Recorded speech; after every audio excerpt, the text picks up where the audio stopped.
श्यामपुर नाम के गांव में शंकर नाम का एक गरीब लकड़हारा रहता था। उसके परिवार में उसकी पत्नी और 3 बेटियां थीं। वो बेचारा बहुत ही ज्यादा गरीब था। अपनी पत्नी के इलाज के लिए उसने गांव के जमींदार से बहुत सारा कर्ज ले रखा था। वक्त गुजरने के साथ साथ उसका ब्याज बढ़ता जा रहा था। उस दिन भी वो जंगल से लकड़ियां काट रहा था जब जमींदार का मुंशी वहां पर आया।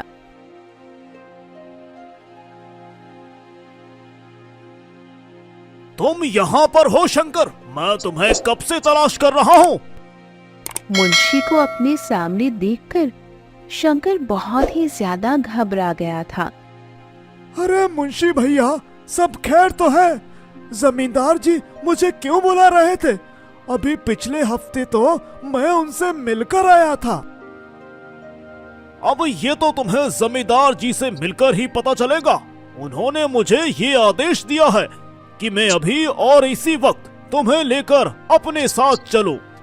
उसने अपना सामान वहीं पर रखा और मुंशी के साथ चल पड़ा।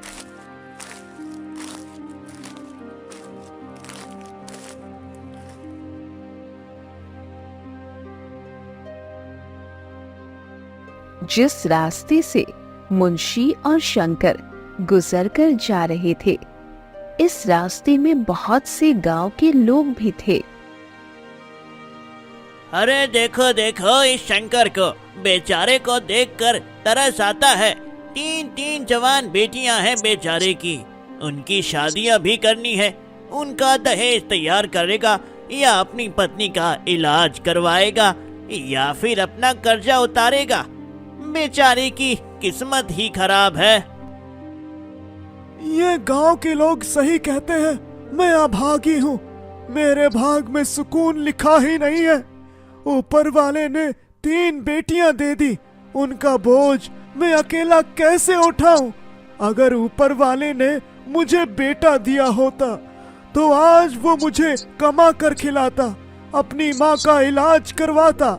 हाय भगवान, तूने मुझे पैदा किया, मगर सारी परेशानियां तूने मेरे साथ ही दुनिया में उतार दी।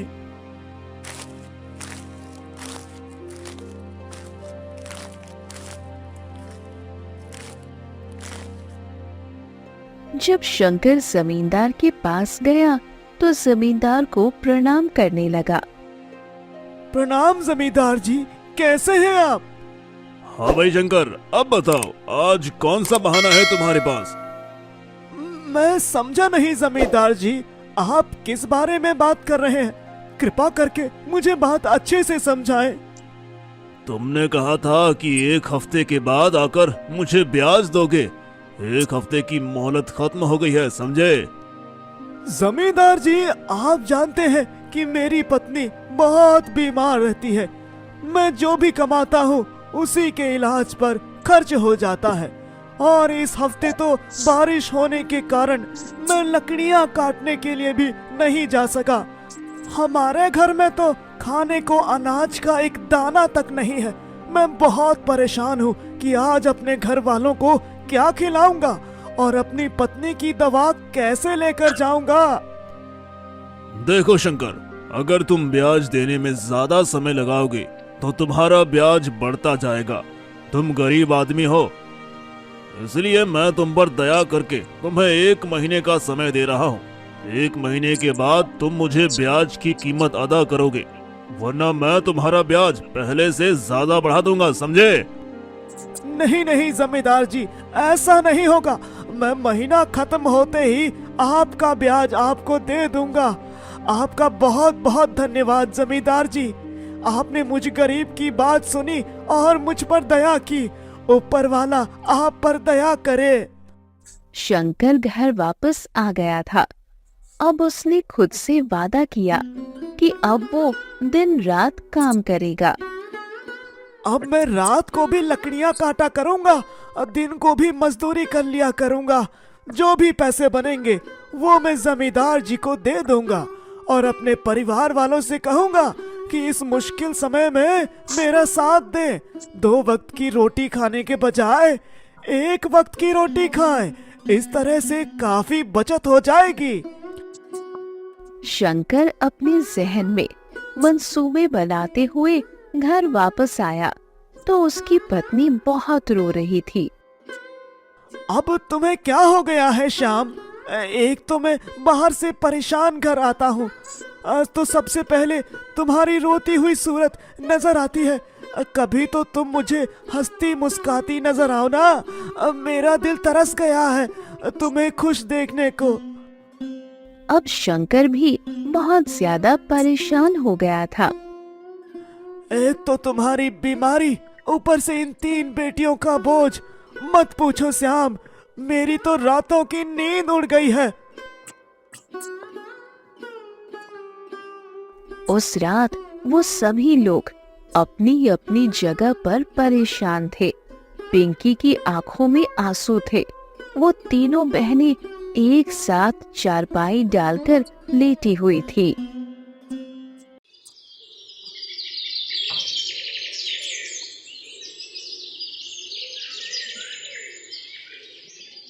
दीदी, हम कब तक ऐसी जिंदगी गुजारेंगे?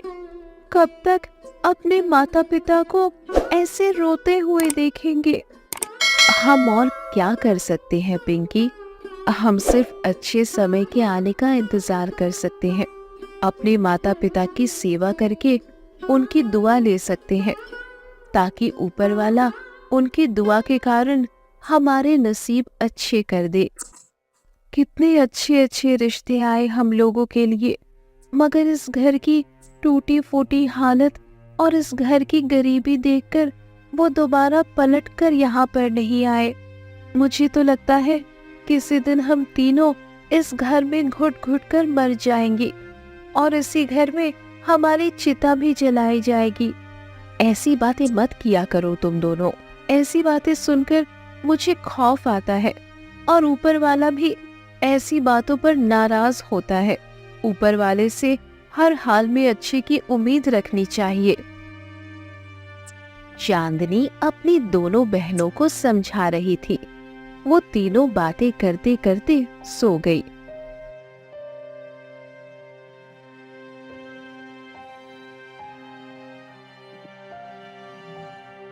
यहाँ से बहुत दूर नूरपुर नाम का एक गांव था जिसमें संतोष नाम का एक बड़ी उम्र का जमींदार अपनी बहन उर्मिला के साथ रहता था।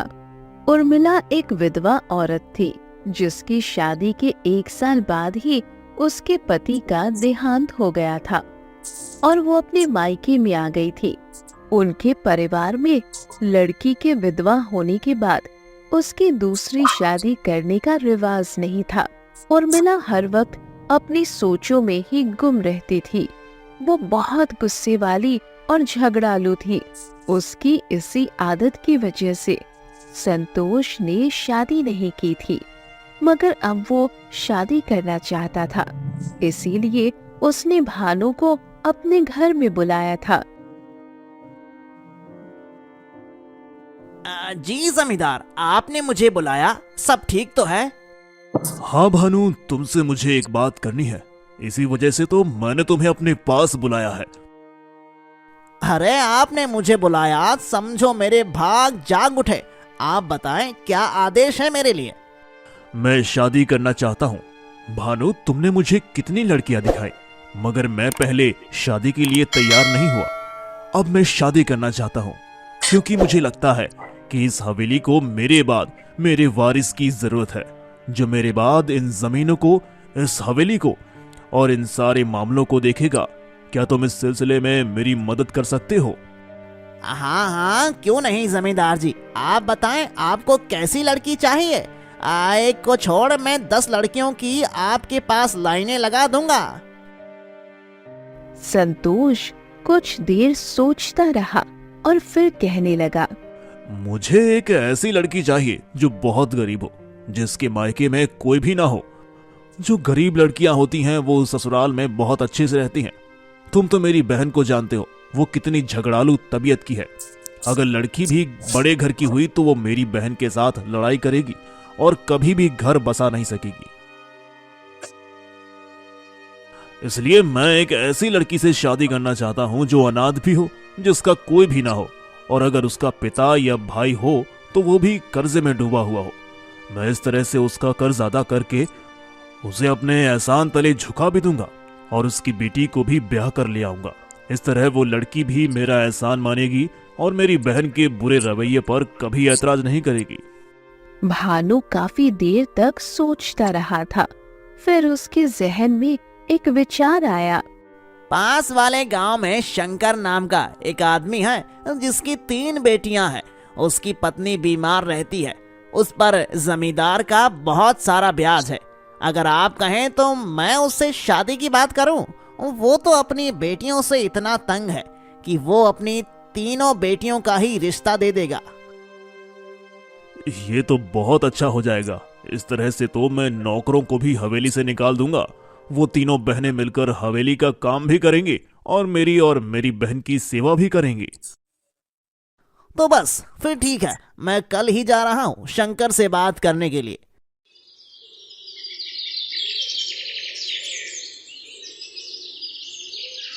अगले ही दिन भानु शंकर के पास गया था।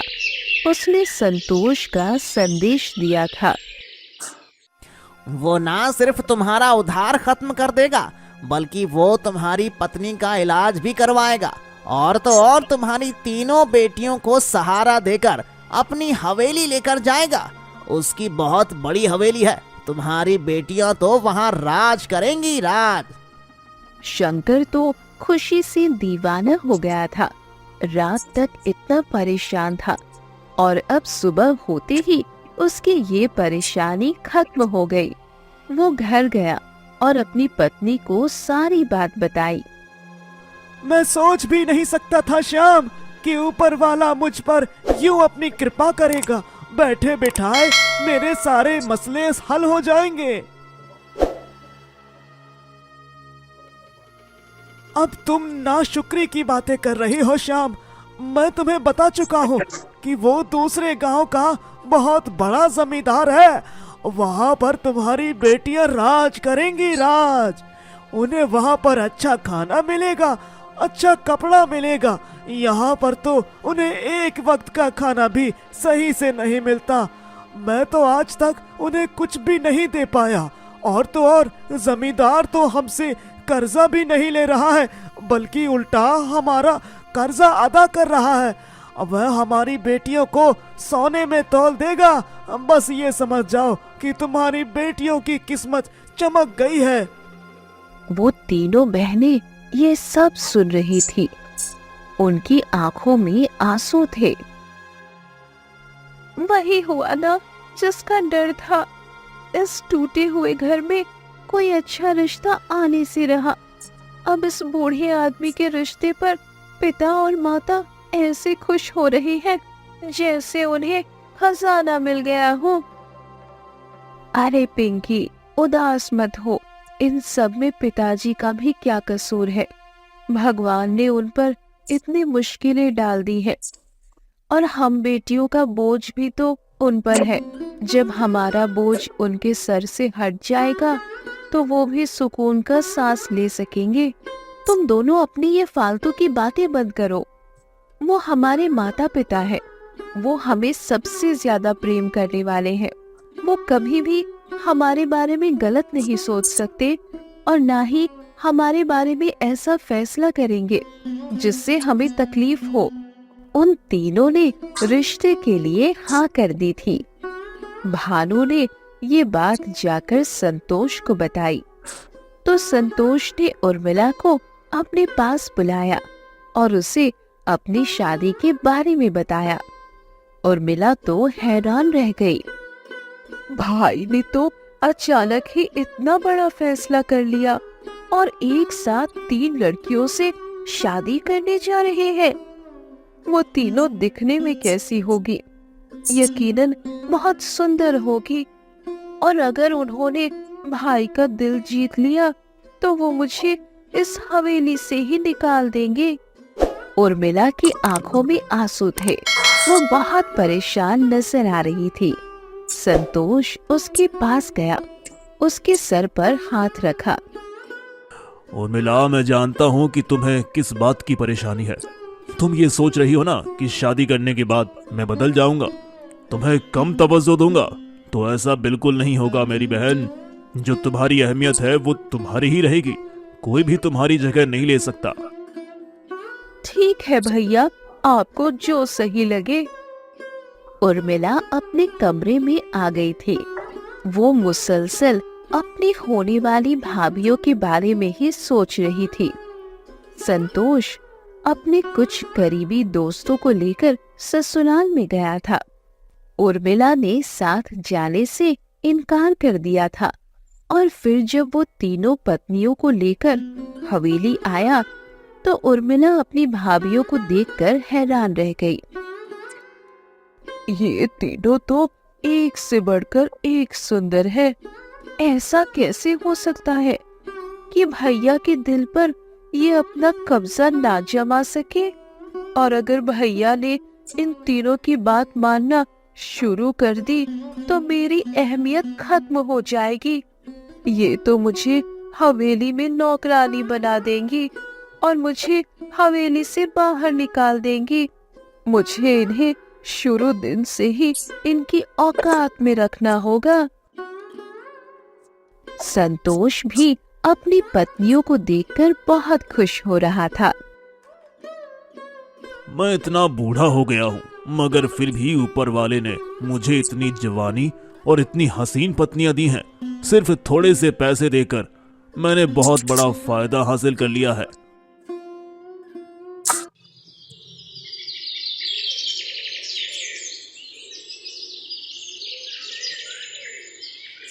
अगले दिन सुबह वो तीनों सो रही थी जब उर्मिला ने चांदनी के कमरे के दरवाजे पर जोर जोर से हाथ मारा।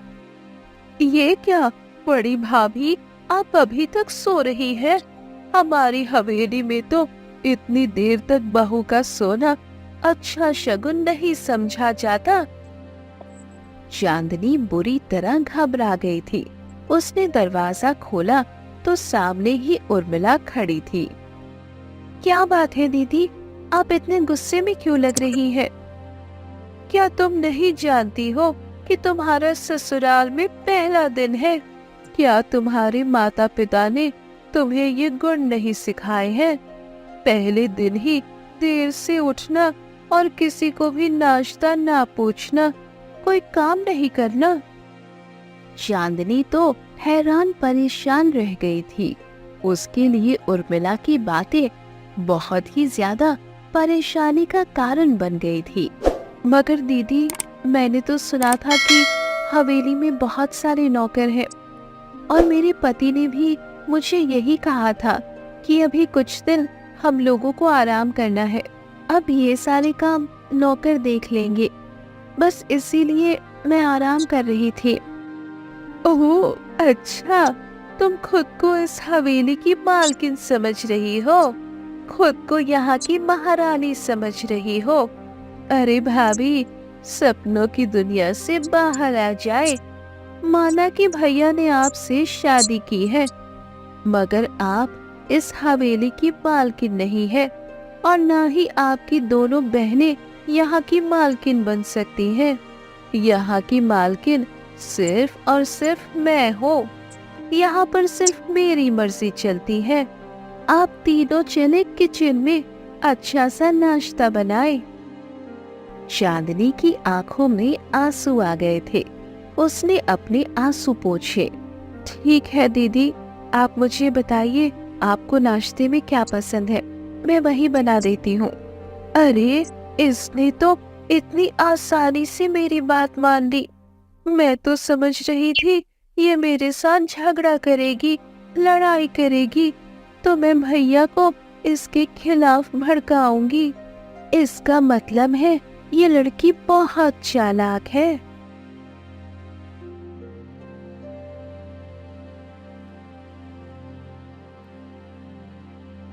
चांदनी के बाद उर्मिला ने पिंकी और सविता को भी इसी तरह सोते हुए उठाया था और फिर वो वहां से चली गई थी। ये क्या बदतमीजी है सविता दीदी, ये हमारी ननद होकर हम पे ऐसे हुक्म चला रही है जैसे हम इसकी नौकरानियां हैं। आहिस्ता बोलो पिंकी, हमारा हवेली में पहला दिन है, और खबरदार अगर तुमने पहले ही दिन किसी से झगड़ा किया तो अगर अपने पति के दिल में जगह बनानी है तो उनके परिवार वालों का ख्याल रखना ही होगा। मुझसे नहीं होता ये नाटक, हवेली में इतने मुलाजिम हैं, वो काम करेंगे, हम तो दुल्हने हैं, एक दिन हुआ है शादी को, और क्या हम अभी से किचन में चली जाएं? सविता बहुत मुश्किल से पिंकी को लेकर किचन में आई थी। वहां पर उन्होंने चांदनी को नाश्ता बनाते देखा। चलो शुक्र है तुम लोग भी आ गई, अब जल्दी से मेरी मदद करवाओ, हम लोग जल्दी नाश्ता बना लेंगे और फिर और भी काम करने हैं। आपको बुरा नहीं लगता दीदी, पहले दिन हमें काम पर लगा दिया? नहीं सविता, इसमें बुरा लगने वाली कौन सी बात है। इंसान को अपनी अहमियत का एहसास जितना जल्दी हो जाए उतना ही अच्छा है।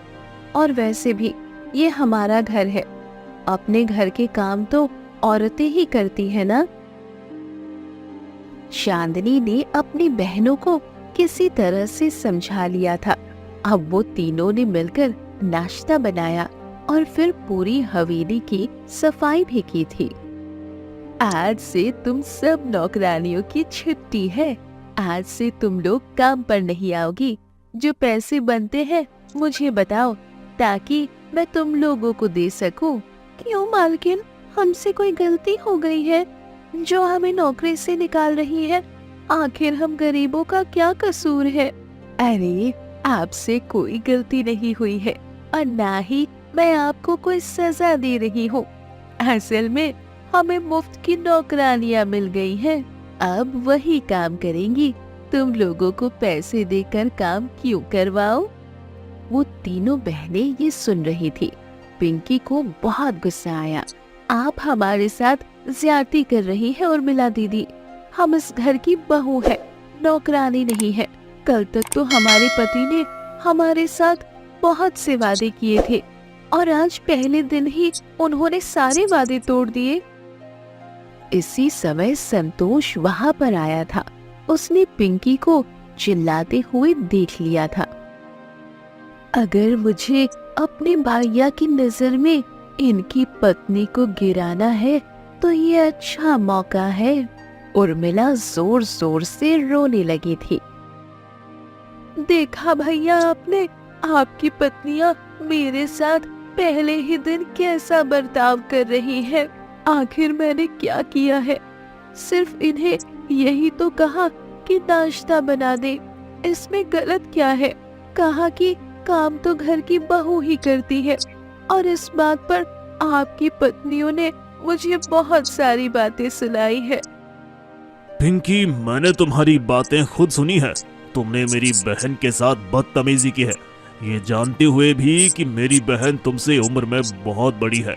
वो विधवा है, दुखी है और अकेली है। मेरा इस दुनिया में मेरी बहन के अलावा कोई भी नहीं है। अगर इस हवेली में रहना है तो मेरी बहन की सेवा भी करनी होगी, उसका ख्याल रखना होगा, उसका दिल भी जीतना होगा।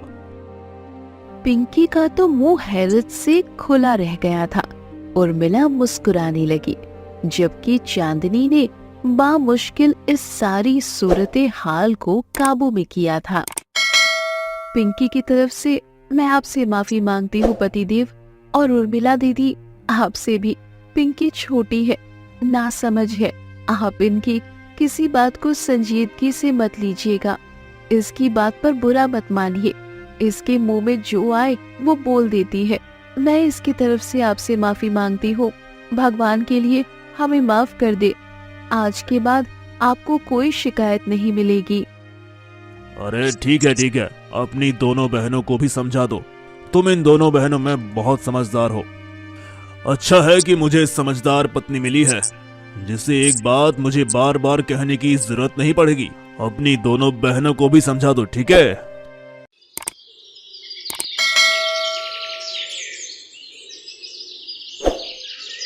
चांदनी ने अपनी दोनों बहनों को अपने पास बिठाया था। देखो मेरी बहनों, मेरी बात सुनो। अब हमें इसी घर में रहना है। हमारा जीना मरना इसी घर में है। अगर हमारे माता पिता को हमारे बारे में